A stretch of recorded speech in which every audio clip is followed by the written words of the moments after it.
Hello students, my name is Tanushree and I welcome you all to EduTap. So today we are going to start the fourth lecture of our series Agriculture through MCQs, and the topic for our today's class is Field Crops Part 1. See students, field crops is a very important topic both for the NABARD examination and as well as the CCI examination. So we are going to devote 2 classes to this chapter, right, to cover it as comprehensively as we can, right?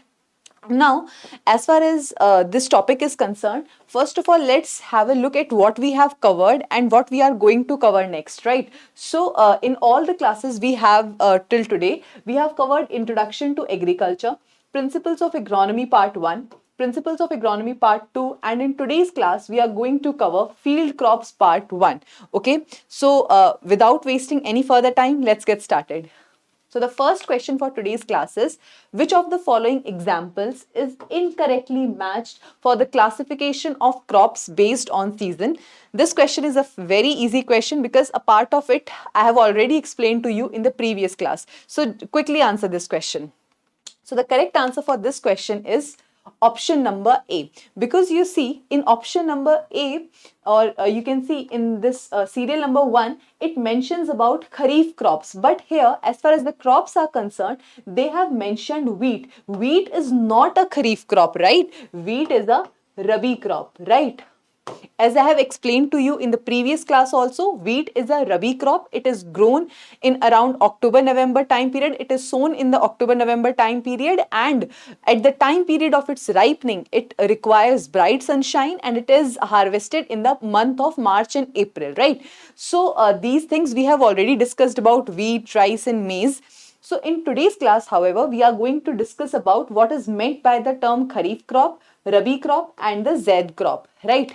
As far as the kharif crops are concerned, these are the crops which are sown mainly in the June-July time period and they are harvested in the September-October time period. Alright. Now, as far as the rabi crops are concerned, they are grown in the October time period, October-November time period, and they are harvested in the March-April time period, right? Now, most of you are must be facing trouble in remembering the rabi crop and the kharif crop, right? Let me give you a quick tip to you, right? Very easy for those of you who are finding it difficult. See, any crop which we eat in summer, right? Suppose they ask about Niger seed. So Niger seed essentially means kale til, right so काले तिल के लड्डू बनते हैं हम सबके घरों में सर्दियों में, और हम उसे सर्दियों में खाते हैं. अगर किसी भी क्रॉप को सर्दियों में खाया जा रहा है, इसका मतलब वो उगी कब है? वो उगी खरीफ क्रॉप में है, खरीफ सीजन में उगी है as a kharif crop, right? So ये एक स्टैंडर्ड तरीका होता है ये देखने का कि कोई भी क्रॉप जो है वो रबी क्रॉप है या वो एक खरीफ क्रॉप है. वीट जो है वो एक रबी क्रॉप है, खाया कब जाता है? समर में, ठीक है, क्योंकि वो हमें हार्वेस्ट होके कब मिलता है? समर्स में मिलता है. तो अगर समर्स में हम उसे हार्वेस्ट कर रहे हैं तो उगाया कब होगा? रबी के अंदर उगाया होगा. और कौन सी समर में उगती है, कौन सी विंटर्स में उगती है, अगर ये देखना हो नाम से देखो, रबी. When I used to study, like when I was a student and when I used to study, I used to remember Rabi as Rajai. R and I of Rabi and Rajai are same. जब रजाई ओढ़ते हैं तब रबी उगाते हैं, ठीक है? Very simple trick, okay? And then as far as the Rabi crops is concerned, the examples include wheat, mustard. सरसों का साग कब बना के खाते हैं? Winters में. Then we have barley, oats, Bengal gram, barsim, right? So all these are the examples of Rabi crop. And then we have the summer and the zaid crop, right? So the sowing season for this is February, March, and they are harvested in the May zone. So basically, these are the crops such as watermelon, the muskmelon, right, which we eat, which we are eating in this time period. So they are grown in the February, March period, right? Now there is another point which is written here and about which a doubt might arise in your mind, which says that the kharif crop, it is a shorter, the crops of the kharif season, they are essentially the shorter day crops. Now you might ask, because I have explained this to you in the previous class, that short day length plants are those plants which at the time of their flowering require less than 12 hours of light, right? And long day plants are those plants which at the time of their flowering require more than 12 hours of light, right? See students, the kharif crops, they are sown in the June-July period, but it does not mean that they are going to flower in the June-July period. They are going to flower much later and they are going to flower at a time period when the length of the day, it is going to be less than 12 hours, right? And that is why they are known as the kharif crops. On the other hand, if you look at the rabi crops, they are sown although in the winter season, but at the time of their flowering, they are approaching summers when the light, it is available for more than 12 hours, and therefore their flowering happen at the time when the light is available for more than 12 hours, and therefore they are known as the longer day plants. All right, now let's move to the next question. So the next question says, which of the following options are correct, right? Read the questions. They are about the classification of the crops on the basis of tropical zone, and then tell me the answer. So the correct answer here is option number D. Now students, as far as the tropical, temperate and subtropical zone crops are concerned, before that it is important for you to understand what is meant by these tropical temperate zones actually. See, as like if we assume this to be the sun and sun rays are coming like this, our earth's axis, it is essentially tilted. Our earth, it is tilted towards the sun, right? So when the earth has a tilted axis, every part of earth does not receive the same amount of sunlight, right? So if this is the equator, here we have tropic of Cancer, and then we have tropic of Capricorn.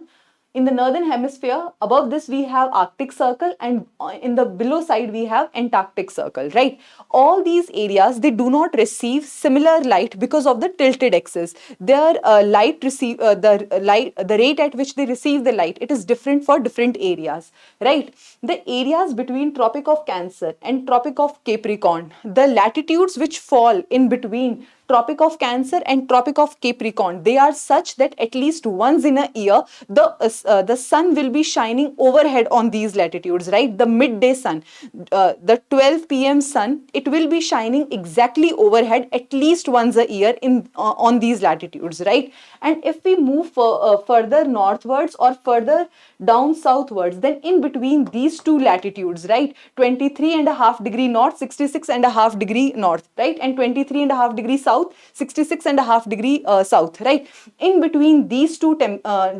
latitudes, right, the sun, it never shines exactly overhead, right? The midday sun, it never shines exactly overhead on these latitudes, and here the temperature is less than as compared to the tropical areas, right? Because sun rays, they are not directly falling on these, and the sun rays, they are falling in a slanting way. So the more slanting your ray is, less will be your temperature, right? And then we have the frigid zone. These areas beyond Arctic Circle in the northern hemisphere and beyond Antarctic Circle in the southern hemisphere. These are the frigid zones, right? Because here in these zones, the sun hardly rises above the horizon, right? So this was the classification on the basis of this was the classification of the temperature zones of the earth. Now every crop also have a different temperature tolerance, right? And on the basis of these temperature tolerances, they can be grown in specific areas only, right? And on that basis, we classify those crops as tropical zone crops, temperate zone crops, or subtropical crops, right? What is meant by them? How do we classify? What are their characteristics? We are just going to discuss. So the temperate zone crops, basically, these are the winter hardy, and they can tolerate very low temperatures, right? Because as I have told you that the temperate areas, they experience very low temperatures also, because the sun does not shine overhead on these latitudes, and therefore the crops growing in these areas, they are winter hardy and they can tolerate very low temperatures as well, right? And the examples include wheat, oat, right? These are the temperate region crops. And then we have the tropical zone crops. See students, tropical zone crops are those crops which of course grow in the tropical regions, and therefore they cannot tolerate frost, right? Because these crops, they are grown in the areas where frost does not happen, or at least it does not happen in the growing season. So these crops, they cannot tolerate a lot of temperature variation. They cannot like temperature variation in terms of temperature going towards the colder side, right? So they cannot tolerate the cold temperature. Then we have the subtropical zone crops. These crops, they can sometimes tolerate the sub-freezing temperatures as well. If you see in the areas like Punjab, Haryana, Rajasthan, and some parts of Madhya Pradesh, right? So these areas, by definition, close or not, they fall in the subtropical zone, right? However, if you see these areas, they also experience very harsh winters, at least for the month of January, or you can say the last few days of December. These areas also experience very harsh winters, right?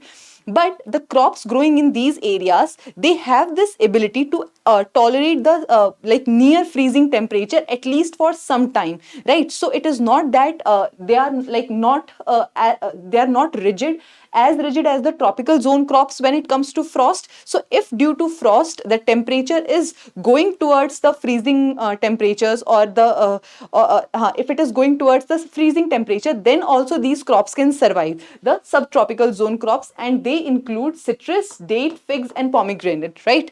Now let's move ahead to the next question. The next question says that crops which return nutrient and organic matter to the soil are called as what?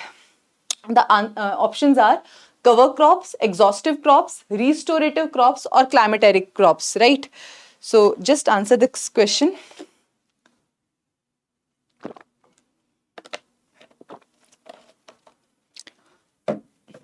Okay, so the correct answer for this question is option number C, restorative crops. Now, what is meant by the restorative crops? See, students, if we classify on crops on the basis of their nutrition uptake, then crops are classified into two parts, right? The first one is the exhaustive crops, and the second one are the restorative crops. Exhaustive crops are essentially those crops which take a lot of nutrition from the soil. They deplete the nutrition level of the soil. For example, sunflower, right? So that is the example of exhaustive. As you can see, exhaust, the word itself says it exhausts the soil of its nutritions. Then we have the restorative crops. Restorative crops essentially includes all the legumes, because these are the crops which in turn provides nutrition to the soil, because we all know that there are certain bacteria present in the roots of these legumes, right, which provide, you can say, nitrogen, or they perform the function of nitrogen fixation in the soil, right? So therefore these crops are known as restorative crops, because they restore the nutrition in the soil back, right?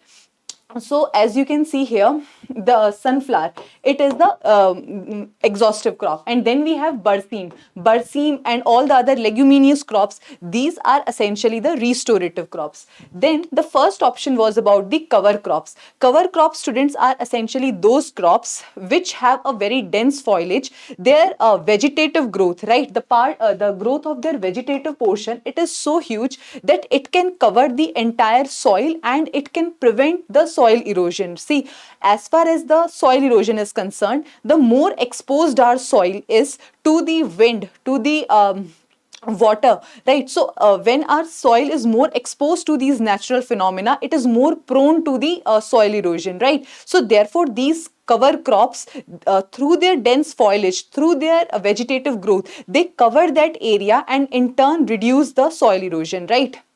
And then the fourth option was about climacteric fruits. See, students, there are certain fruits which once we have harvested those fruits, they will not ripen, right? Their respirative activity, it will stop at that point itself. But there are certain fruits which will keep on ripening, or their respiration activity will keep on happening even after we have harvested those fruits. So climacteric fruits are essentially those fruits whose respirative activity, it keeps on happening even after we have harvested them, right? So here I have taken an example of banana, right? So most of us, if we are purchasing the bananas in bulk, so we purchase them in this state, right? Where they are not fully ripened, right? However, if we keep them at our home for few days, black stalks will appear on these bananas, and this is essentially because the respiration activity, it is still going on even after harvesting, and therefore these fruits, they are known as climacteric fruit. All right, now let's move ahead to the next question.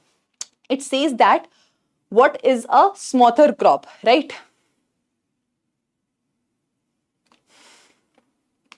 So the correct answer here is option number A, that smother crops are specialized crops with the ability to suppress weeds by providing dense foliage and the quick growing ability, right? So different crops, they have different growing abilities, and certain crops, they grow very faster. See, even weeds are also plants. The way we plant the crops, similarly weeds are also the plants, and for the limited nutrition and for the limited resources of the soil, both the crop plant and the weed plant, they compete with each other. Now if the crop plant, it is growing at a if it is growing at a very slower rate, right, then it will not be able to compete with the weed plant, and the weed plant's growth will overpower this crop plant, right? And therefore, in that scenario, smaller crops are those crops which grow very fast, and they suppress the growth of the weeds, because their growth is faster, they take up the nutrition very fast, and in turn suppress the growth of the weeds, right? So that is meant by the term smaller crop. The next definition which has been written here, that the plants which are introduced to foster or nourish the other crops, that is by shading them, protecting them, right? So these they are essentially known as the they are essentially known as the nurse crops, right?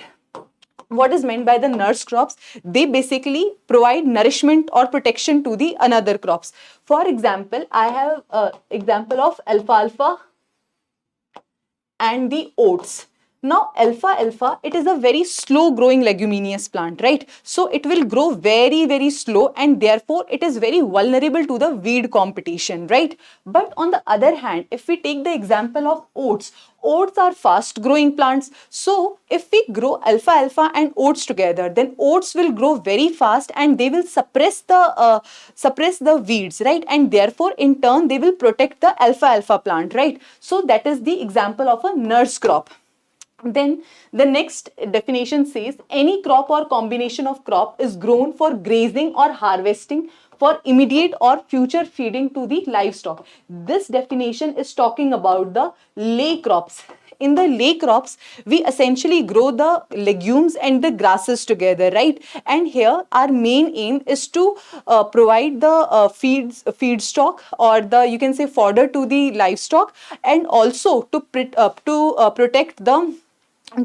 the soil as well. So these crops, they are grown here, the grasses, they are grown along with the leguminous crops, all right? So that is about the lay crops. Then we have crops whose cultivation practices allow the infestation of the weeds intensively. This here we are talking about the falling crops, right? So the falling crops are those crops which will allow the infestation of the weeds quickly. Now you might ask, if the infestation of the weeds is happening, why are we growing those crops at all then? See students, it is not the crop's fault why the infestation is happening. It is essentially dependent on certain practices also. For example, we have the rice. Now rice can be grown using two methods, like you can either broadcast the rice seeds, or you can transplant the rice saplings, right? Now in transplantation, what happens is we transplant the seed, and the we have a standing water in field in case of transplantation. Now standing water leads to anaerobic conditions, and weeds, they cannot stand the anaerobic conditions, and therefore the growth of weeds will be very less in the transplantation. However, when we are sowing the rice because of the through broadcasting manner, then in this case the soil, it will have all the favorable conditions for the weed growth, right? And here in this case the rice will become a falling crop, right? So I hope with this the meaning of the term falling crop is also clear to you. Now let's move to the next question. It says that which are those crops which are used for incorporating their plant tissues into the soil for improving the soil productivity, right? When we are incorporating the plant tissue inside the soil, right, so that soil productivity can be increased, then what do we call that crop, right? So those crops, they are known as option number D, green manure crops, right? So green manure crops, for example, if you see sun hemp, right? So it is an example of the green manure crops. Such crops, their tissues, they are after they have been harvested, so instead of removing their stubble, it is mixed with the soil itself, so as to increase the organic matter of the soil, so as to work as because even after decomposition they provide the nutrition back to the soil, right, and they act as a green manure to the soil, right. So sun hemp, you can write here, it is an example of green manure crop, right. Then we have the forage crops. Forage crops are again used as a fodder for the livestock because of their vegetative growth. Then we have the perennial crops. See, on the basis of ontogeny, right, on the basis of life cycle, how long is the life cycle of a particular crops, we like classify the crops as annual crops, biennial crops, and perennial crops. Now, annual crops are those crops whose life cycle is of 1 year only, right? Their entire life cycle, they grow and they gets finished into 1 year only. For example, rice, wheat. So these are the examples of you can say annual crops. Then we have biennial crops where the life cycle is of 2 years, and then we have the perennial crops. So in botanical terms, perennial crops are those crops whose life cycle is of more than 2 years. For example, the tea plant, the coconut plant, right. So all these, they have their life cycle of more than 2 years, and therefore they are called as perennial crops. All right. The third type that we have is the arable crops. Arable crops are those crops which grow on the plowed land. ठीक है, तो वो होता है हमारा arable crop. Okay, now let's move ahead to the next question. Arable crops के अगर examples देखने हो तो sugarcane, maize, potatoes, right. So all these crops they grow on the ploughed land, they are cultivated on the ploughed land, right. So these are the examples of arable crops. Then the next question that we have, it is which of the following is a deep rooted crop. All right, so the answer here is option number D, alfalfa. ठीक है, so that crop is a deep rooted crop. Now on the basis of the root system also, how deep the root of a particular crop is penetrating in the soil, we can call a plant as a shallow rooted, intermediate rooted, or a deep rooted plant, right. So if the root, it is going to the height of around say 1 meter, ठीक है, then it will be known as a shallow rooted plant. If it is growing up to the height of 1.5 meter, then it will be known as intermediate rooted plant. And if the depth of the root, it is going inside the soil more than you can say if it is going down more than 1.5 meter, then we can call it as deep rooted plant. So in the case of you can say alfalfa, that roots, they go downwards more than 1.5 meter, and that is why it is known as a deep rooted plant. All right, let's move to the next question now. So okay, before moving to the next question, wheat, it is a shallow rooted plant. Sugar beet, it is an intermediate plant. Faba bean is also an intermediate plant, right. So these were some of the examples of shallow rooted, intermediate rooted, and the deep rooted plant. Okay, now the next question says which of the following crops is known as the king of coarse cereals, right. So here the correct answer is option number C. Sorghum is known as the king of coarse cereals, right. Nothing much to explain, just a very purely static question. Okay, now comes the second eighth question, which says that what is meant by the term alley crops, right. You have to choose the correct answer from these definitions given below. So the correct answer here is option number A, right. So students, essentially alley crops is like an agroforestry practice. Herein, see, suppose this is our piece of land, right, and here we have grown certain perennial trees, right. But that or you can say we are conducting the agroforestry. Now the problem with agroforestry is that these plants or these trees, they are not going to give you the produce in that year itself. It is going to take a number of years for these trees to mature and give us the required product. And in the mean period, either this land will be left fallow, or it will not give any revenue to the farmer, or there can be a lot of weed infestation, right. Soil erosion can be there, weed infestation can be there in the mean period. Now to avoid all these problems and to earn certain revenue out of this fallow land or this land in between, we grow the crops here, right. So that is known as the alley crop, right. Let me just show you the picture. As you can see here in this picture, so here the tree crops, right?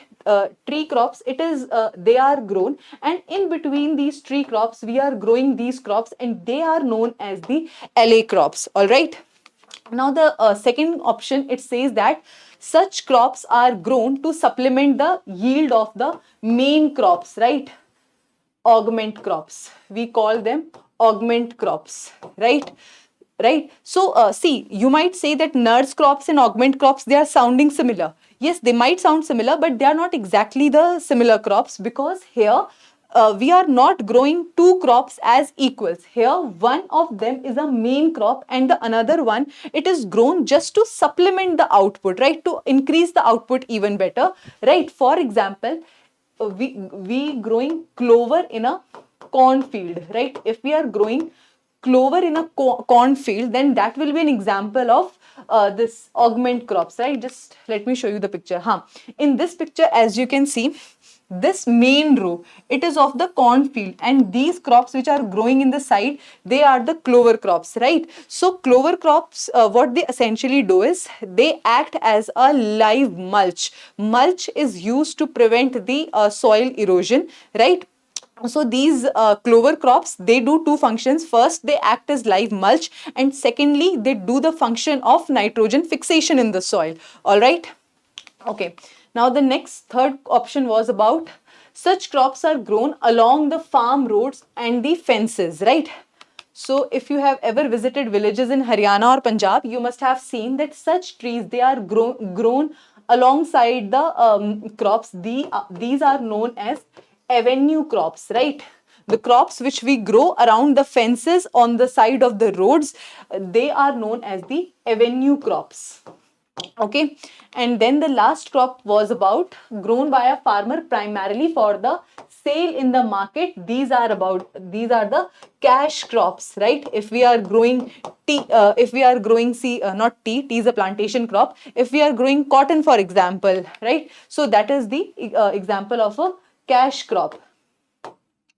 All right. Now let's move to the next question. It says that dash is a crop grown as low cost and low maintenance harvest used to make biofuels or directly exploited for its energy content. So that is the option number B, energy crops, right? So energy crops are those crops which are exploited or which are used for because of their energy products they can give, right? So they can be used as the because as the biofuels, right? So these are the energy crops, right? And falling crop, I have already explained you, which leads to the infestation of the weeds. Then lay crops also have explained you, leguminous crops and grasses growing together to serve as the feedstock. Then we have the trap crops. Trap crops, let me explain it to you with the help of an example. Suppose we have a cotton field, right? Now cotton, it is vulnerable to the red cotton bug, right? So this field, it will be vulnerable and it has a threat from the red cotton bug, and we have to stop this bug. Now how can we do this? If we plant ladyfinger around the cotton field, right? Now this ladyfinger crop, it will stop the red bug from attacking the cotton plants. Now this ladyfinger, it will act as a trap crop because they will trap the red bugs, right? So that was about the this was about the trap crops. Okay. Now let's move ahead to the next question. Which of the following is a CAM plant? This involves a very important concept. So just try answering it once on your own, and then I'm going to explain you the concept as well.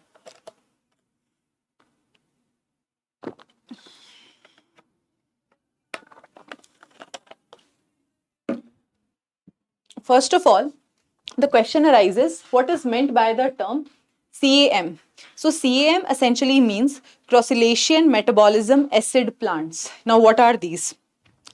Before I go to that, let me explain you the answer. The answer is cacti. So cacti plants are the CAM plants. Now let me explain you what are CAM plants, and along with CA plants we have C3, C4 and CAM plants. So all these three concepts we are going to study in today's class only.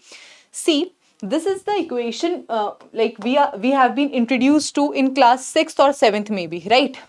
So as we all know that plants, in order to produce their food, they carry out the photosynthesis where carbon dioxide and water, they are converted into sugar and oxygen in the presence of sunlight and chlorophyll, right? This much we all know. Now we have to know how and where this process happens. So basically every cell, it has every plant cell, it has a organelle called chloroplast, right?